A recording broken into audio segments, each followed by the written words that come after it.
जनाजा दूसरे शहर में ले जाना, इसका क्या हुक्म है? चुनांचे औला और अफजल ये है कि मय्यत का जिस शहर में इंतकाल हो वहीं तदफीन का इंतज़ाम किया जाए।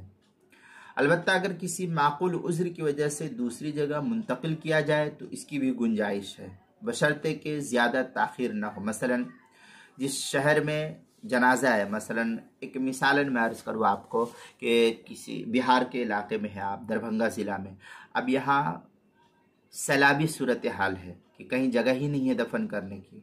अब अगर किसी वजह से इस मय्यत को मुंतकिल दूसरी जगह कर दिया गया और वहाँ जाकर के दफन किया गया तो इसकी गुंजाइश है।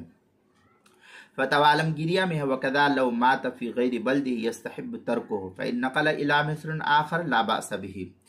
आलमगिरिया, फतवा आलमगिरिया की इबारत है, पहली सफ़ा 167 दुर मुख्तार जो बैरूत का छपा हुआ नुस्खा, उसकी तीसरी सफ़ा 137, फतवा तातार खानिया उसकी पहली सफ़ा 195, फतवा खानिया उसकी पहली सफ़ा 195 और तहतावी अला मराक़िल फलाह सफ़ा 337, मजमुअल अनहुर पहली सफ़ा 187, अल बहर राइक़ में है व इन नक़ल मिन बल्दी इला बल्दिन फला इस्म अलैहि।